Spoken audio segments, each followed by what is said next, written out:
Hello, my friend, and welcome to Wisdom Trek. I am Guthrie Chamberlain, your guide to wisdom and creating a living legacy. Thank you for joining us for our 5-day-per-week Wisdom and Legacy Building podcast. This is day 396 of our trek, and today is Wisdom Wednesday. Every Wednesday along life's trail, we will dig for the nuggets of wisdom that are found in the book of Proverbs. Today we'll explore the first half of chapter 15. We are broadcasting from our studios at Home 2 in Charlotte, North Carolina. After a week in North Carolina, we are heading back to Marietta today, and we'll be staying there through Sunday evening to work with our clients and to celebrate our granddaughter Aurora's 5th birthday. Late Sunday, we will return for about 10 days before heading out to Arizona to invest some time with our friends and partners, the Meekums, on our construction project in Mesa, Arizona. This past Saturday, we did have a wonderful time with Joseph and Emily Diego, who are Chalimo's parents. Sharing time and meals with them and discussing our plans for Leadership Institute in Kenya was very enjoyable. We hope to visit Kenya sometime within the next couple of years. Of course, the highlight of all of this was investing time with our mutual grandson, Caprono. To navigate all these future plans that God has for us, we'll certainly take wisdom and insight. And there is no better place in the world than to study the book of wisdom, which is Proverbs. On our trek for today, we will dig into the first 17 verses of chapter 15. And the title for today's trek is taken from verse number 1, which is, "A gentle answer deflects anger." So let's jump right in. Verse number 1, "A gentle answer deflects anger, but harsh words make tempers flare." There are many exhortations within Scripture about controlling your speech. One of the best ways to avoid or minimize a potential volatile situation is to respond with gentleness. It is very difficult for an argument to last when it is one-sided. The best way to respond is with a gentle answer, which will usually diffuse the situation. If you respond with harshness, then it will create an ugly situation where nothing is truly settled or accomplished. One commitment I made with Paula before we were married is that I would not argue with her, and that if we had any differences of opinion, we would work through them rationally and with prayer. And after nearly 37 years of marriage, I can testify that this practice has worked extremely well for us. Verse number 2, "The tongue of the wise makes knowledge appealing, but the mouth of fool belches out foolishness." It is so refreshing to be in the presence of a wise person. When they speak, it is usually very limited, but very insightful and powerful. Their speech is full of knowledge and without pretense. On the other hand, when you are in the company of a fool, it is evident that they are just spewing verbal garbage, and the time spent with them has little redeeming value. So choose wisdom over foolishness.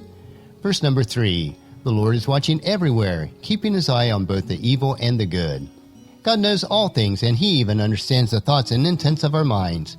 A person who believes that they can hide or get away with that which is contrary to God's precepts is only fooling themselves. We must be good and godly. Verse number 4, "Gentle words are a tree of life. A deceitful tongue crushes the spirit." Similar to verse 1, our speech should always be gentle and helpful. Then you will bring healing and hope to those who listen to those wise and gentle words. If you are hurtful or deceptive in your speech, you will end up hurting those who hear it, and it will bring damage to them. Another unfortunate result is that this will also hurt the person who speaks in this manner. Verse number 5, "Only a fool despises parents' disciplines. Whoever learns from correction is wise." A person who ignores or hates the discipline of their parents or any wise mentors is only hurting themselves and will continue to make foolish choices and decisions. Contrary to this is a person who welcomes and learns the wise correction and will, in turn, become wise. Verse number 6, "There is treasure in the house of the godly, but the earnings of the wicked brings trouble." If you do remain good and godly, your home will be filled with the riches and treasures that no money can buy. There will be an unlimited amount of love, kindness, and wisdom that will direct the course of your life. A person who chooses not to follow God's precepts, even if they do earn riches, will have a home full of problems and trouble. Verse number 7, "The lips of the wise give good advice. The heart of the fool has none to give." What comes out of our mouth is a byproduct of what we allow to go into our minds. What we plant into our minds will produce the same kind of crop. This will be very evident by what comes out of our mouth. If you plant wisdom, then you will harvest and speak wisdom and good advice. If you plant foolishness and evil, then you will produce weeds of foolishness, which will have no redeeming value on those who listen. Verse number 8, "The Lord detests the sacrifice of the wicked, but he delights in the prayers of the upright." God is not interested in our outward showing of being religious. He is only interested in our hearts and the deeds of service based on the proper motives of our heart.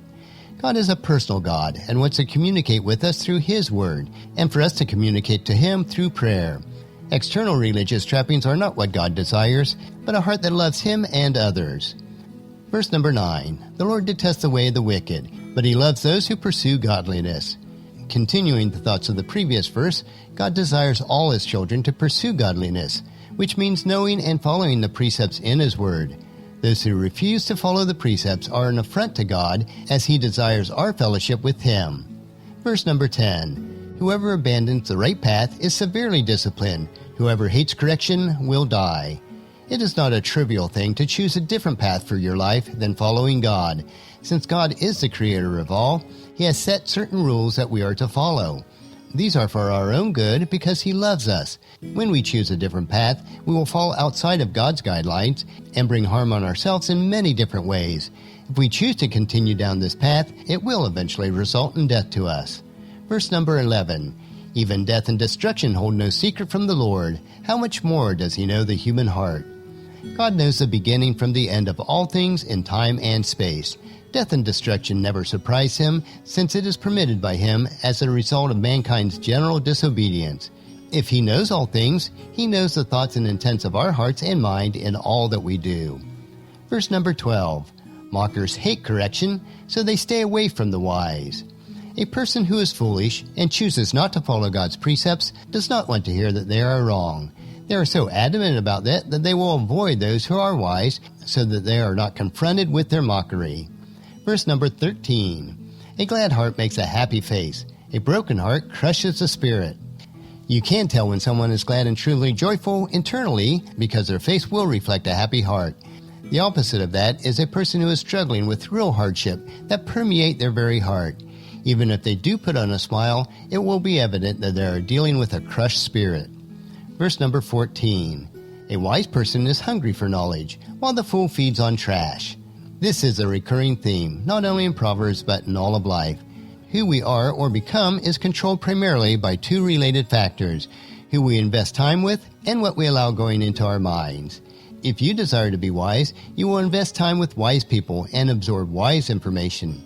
If you allow trash to fill your mind, then you will become more and more foolish. Verse number 15, for the despondent, every day brings trouble. For the happy heart, life is a continual feast. Now I refer to this as an Eeyore effect, taken from the Winnie the Pooh character. Unless there is a physical reason for it, most of the time despondency is controlled by what we allow entering into our minds. If you do get pulled into a mindset that is negative, then every day finds hardship and problems, because subconsciously you are looking for it and expecting life to be hard. If you do change your mind through the washing of God's Word on a daily basis, you will find that your heart begins to become joyful and happy. When this happens, then life will be much better, because that is what you are anticipating. Verse number 16, better to have little with the fear of the Lord than to have great treasure and inner turmoil.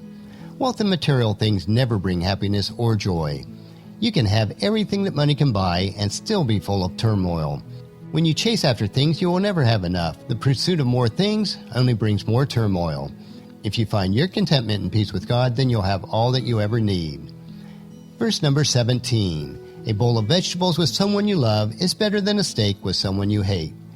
Most everyone loves a good steak or some other great meal, but if you have to share it with someone you don't like or who doesn't like you, it loses its enjoyment. It is much better to have a meager meal of just vegetables with someone you love. The enjoyment of a meal is largely dependent on who you are sharing it with. Today's trail is once again filled with so many nuggets of wisdom. We learn the importance of using gentle words when speaking to others. We also learn the importance of what we allow feeding our minds. These truths may take time to become habits in our lives, but they are so important. Make it a habit of incorporating these wise principles into your life.